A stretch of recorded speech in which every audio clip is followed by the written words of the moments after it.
자, 그러면은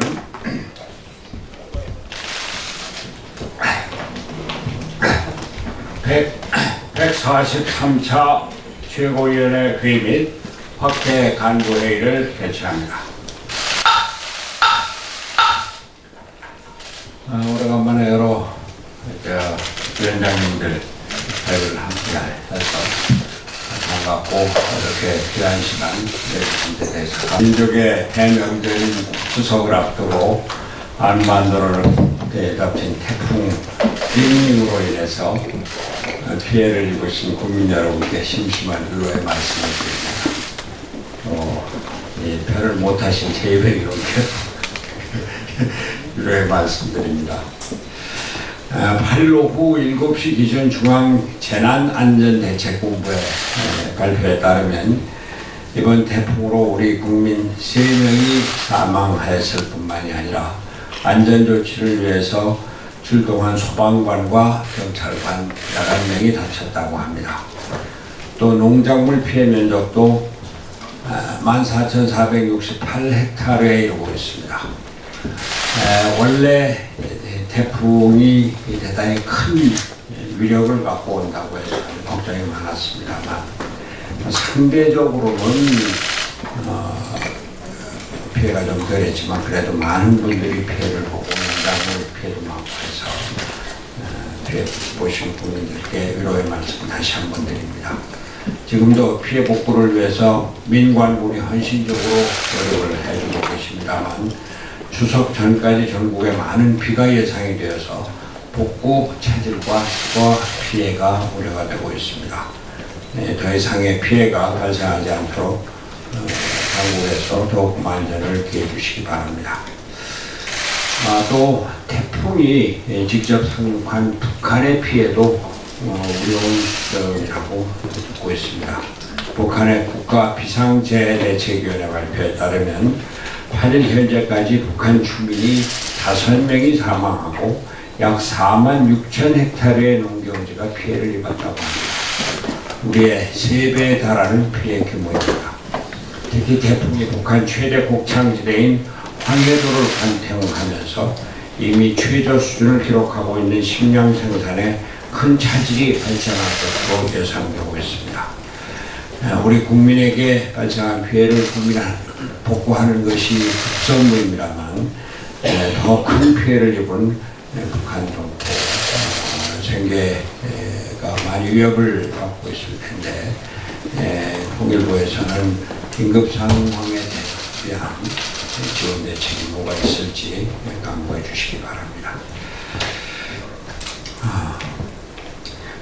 조국 이슈가 문재인 이슈로 전환이 되고 있습니다. 9월 6일 인사청문회가 열린 이후 문재인 대통령은 조국 법무장관 임명에 대해서 고심하면서 장고하고 있는 것으로 보입니다. 문재인 대통령께 정중히 요청합니다. 조국 임명을 철회하시고 난국에 처한 국정을 국민의 눈에서 돋보아 주십시오. 제가 조국 지명 전부터 말씀드렸습니다. 조국은 국론 분열의 주역이니 조국을 장관에 임명하면 안 된다고 말입니다. 결국 그렇게 되지 않았습니까? 조국을 둘러싼 여러 가지 의혹은 조국 개인의 법률적, 도덕적 적합성 여부를 넘어서 나라 전체를 분열과 싸움으로 몰아가고 있습니다. 조국 논쟁은 진영 간의 싸움으로 번지더니 기득권, 특권층에 대한 99% 일반 국민들의 분노로 확대되고 있습니다. 이대로 가다가는 문재인 대통령의 국정 운영의 기조가 무너지고 검찰개혁은커녕 법무장관이 검찰을 지휘 감독할 수 있는 국가기강의 기초가 무너지게 되었습니다. 조국의 법무장관 임명은 곧바로 정권의 위기로 연결될 것입니다. 무엇보다도 조국은 국민정서법을 심하게 위반했습니다. 인사청문회를 통해서 표창장이 위조되었느니 키스트와 서울대 인턴이 진짜니 가짜니 하는 논란이 제기되고 유급대원 학생이 6학기간 장학금을 받는 등 이러한 모든 것들이 일반 국민들은 감히 상상도 못하는 특권층의 스펙 노름이고, 이는 조국과 같은 특권 권력층의 권력농단이기 때문입니다. 거기에다가 사모펀드 논란도 확대될 기미가 있습니다. 입시생과 청년들 그리고 학부모들의 영리를 건드리는 것이고 국민적 분노로 확대되는 것입니다. 이러한 혜택을 받지 못한 학생들에게 미안하다, 이들에게 보답을 하겠다 라고 말해봤자 결국 입에 발린 소리고 국민들의 화만 돋굴 뿐입니다. 뿐만 아니라 조국 사태는 정치정서법을 건드려서 이제는 되돌릴 수 없는 사태로 번졌습니다. 검찰은 조국 후보자의 부인을 기소했으니 조국 본인이 기소되지 않는다고 하더라도 법무장관의 부인이 검찰 앞에 서서 신문을 받는 처지가 된 것입니다. 장관이 자기 가족들에 대한 조사는 자기에게 일체 보고하지 말라고 지시를 한들 문제는 장관이 검찰을 지휘할 수 있는 권위가 지켜지겠느냐 하는 겁니다. 부부 일심동체라고 했습니다. 국가기강이 이렇게 무너지게 내버려 두어서는 안 됩니다. 바로 이것이 레임덕 현상입니다.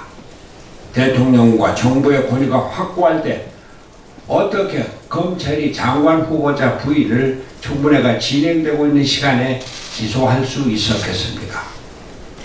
여당의 국회의원들이 조국 후보자의 문제점을 지적하는 것도 한국 여당 정치에서는 흔치 않은 일입니다.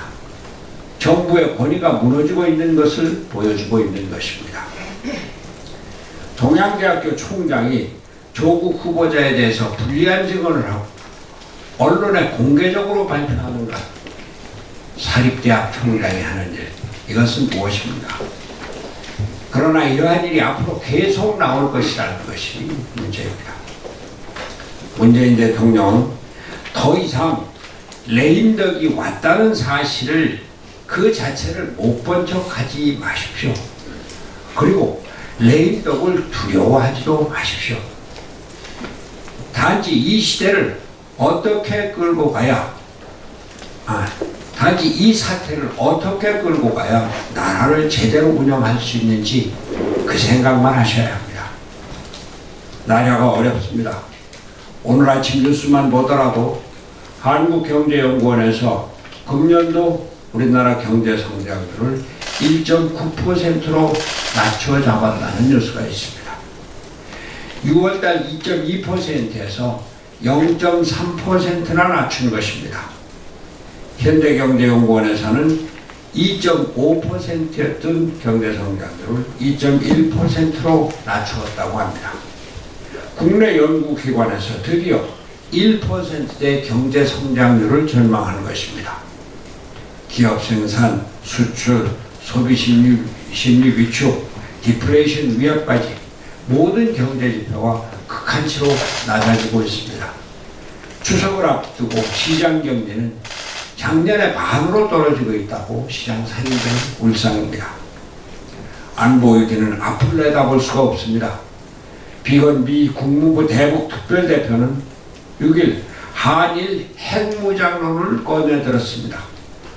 북한이 비핵화를 하지 않으면 이라는 전제가 깔린 것이기는 하지만 지소미아 파기로 한미동맹의 균열이 이야기되고 있고 트럼프 대통령의 주한미군 철수론이 간간히 제기되고 있는 가운데 한반도의 안보는 날로 위험 수준으로 치닫고 있습니다.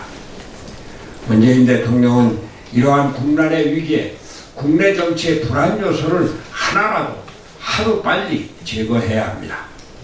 레임덕이 가속화되게 놔두면 안 됩니다. 저는 얼마 전 거국 내각론을 말했습니다만 문재인 대통령은 앞으로 야당과 국정을 함께 긴밀히 협의해서 운영해 나갈 방법을 준비하셔야 합니다. 조국 법무장관 지명을 철회하시면서부터 이러한 사태에 대한 마음의 준비를 해주시기 바랍니다. 감사합니다.